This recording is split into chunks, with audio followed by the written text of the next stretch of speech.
ପାହାଡ଼ି ବସନ୍ତ ନାମକ ଜଙ୍ଗଲ। ଜଙ୍ଗଲଟି ବହୁତ ବଡ଼। ସେଇ ଜଙ୍ଗଲରେ କୌଣସି ହିଂସ୍ର ଜୀବଜନ୍ତୁ ରହୁନଥିଲେ, ବରଂ ଅଧିକାଂଶ ତୃଣଭୋଜୀ ପ୍ରାଣୀଙ୍କୁ ଦେଖିବାକୁ ମିଳୁଥିଲା। ଜଙ୍ଗଲ ପାଖରେ ଅନେକ ଛୋଟ ବଡ଼ ଗାଁ। ସେଠି କୌଣସି ହିଂସ୍ର ଜୀବଜନ୍ତୁ ନଥିଲେ ସୁଦ୍ଧା ଗାଁ ଲୋକେ କେବେ ବି ସେ ଜଙ୍ଗଲକୁ ଯାଉନଥିଲେ। ଯଦି କାହାର କେବେ ଅତି ଆବଶ୍ୟକ ପଡ଼େ ତେବେ ସେ ଯାଏ। ତେଣୁ ଜଙ୍ଗଲଟି ଭାରି ପୁରିଲା ପୁରିଲା ଲାଗେ। ହରିଣ ଓ ଠେକୁଆଙ୍କ ଭଳି ପ୍ରାଣୀଙ୍କ ପାଇଁ ପ୍ରଚୁର ପରିମାଣର ଖାଦ୍ୟ ମିଳିଯାଏ। ସେହି ଜଙ୍ଗଲରେ ରହୁଥିଲା ଗୋଟିଏ ଘୋଡ଼ା। ସବୁଜ ଘାସପତ୍ର ଖାଇ ବେଶ ଖୁସିରେ ଦିନ କାଟୁଥିଲା।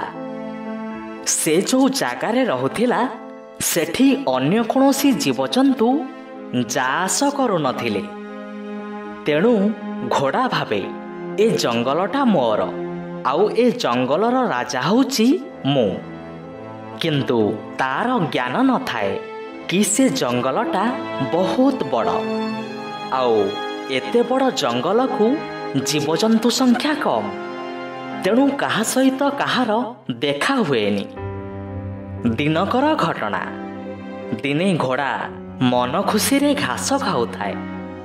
ହଠାତ୍ ଲକ୍ଷ୍ୟ ପଡ଼ିଲା ଗୋଟିଏ ହରିଣ ଘାସ ଚରୁଥିବାର।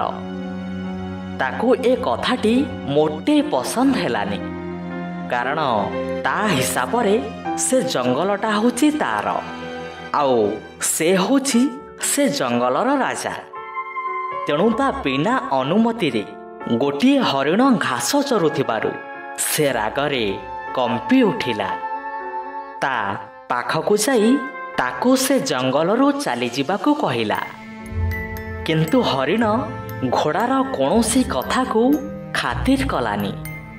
ଆନନ୍ଦରେ ଘାସ ଚରିଲା ଓ ତାପରେ ସେଠୁ ଚାଲିଗଲା। ଘୋଡ଼ା ଭାବିଲା ବୋଧେ ମୋତେ ଡରି ଚାଲିଗଲା। କିନ୍ତୁ ସେ ହରିଣଟି ପୁଣି ପରଦିନ ସେଠି ଆସି ପହଞ୍ଚିଲା, ଆଉ ପେଟ ଭର୍ତ୍ତି କରି ଖାଇଲା। ଏମିତି ହରିଣ ସବୁଦିନ ସେଠୁ ଘାସ ଖାଇଲା। ଘୋଡ଼ା ମନେ ମନେ ବହୁତ ରାଗୁଥାଏ, କିନ୍ତୁ ହରିଣର କିଛି ବି କ୍ଷତି କରିପାରୁନଥାଏ। ଦିନେ ଗୋଟେ ଲୋକଟି ସେହି ବାଟ ଦେଇ ଯାଉଥିଲା।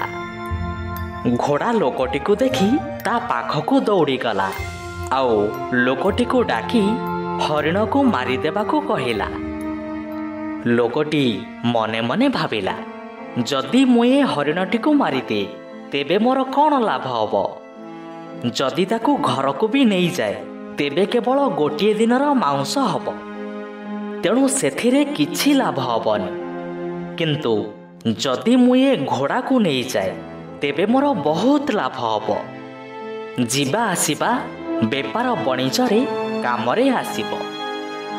ଲୋକଟି ମନରେ ଏଇଆ ଭାବି ଘୋଡ଼ାକୁ କହିଲା, ତୋ ପିଠି ଉପରେ ବସି ମୁଁ ସେ ହରିଣକୁ ସହଜରେ ମାରିପାରିବି।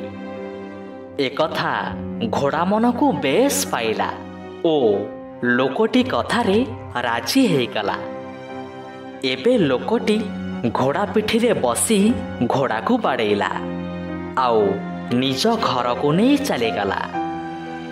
ଶେଷରେ ବିଚରା ଘୋଡ଼ା ନିଜେ ଖୋଳିଥିବା ଗାତରେ ନିଜେ ପଡ଼ିଲା, ଆଉ ସାରା ଜୀବନ ପାଇଁ ଲୋକଟିର ଗୋଲାମ ହେଇ ରହିଲା।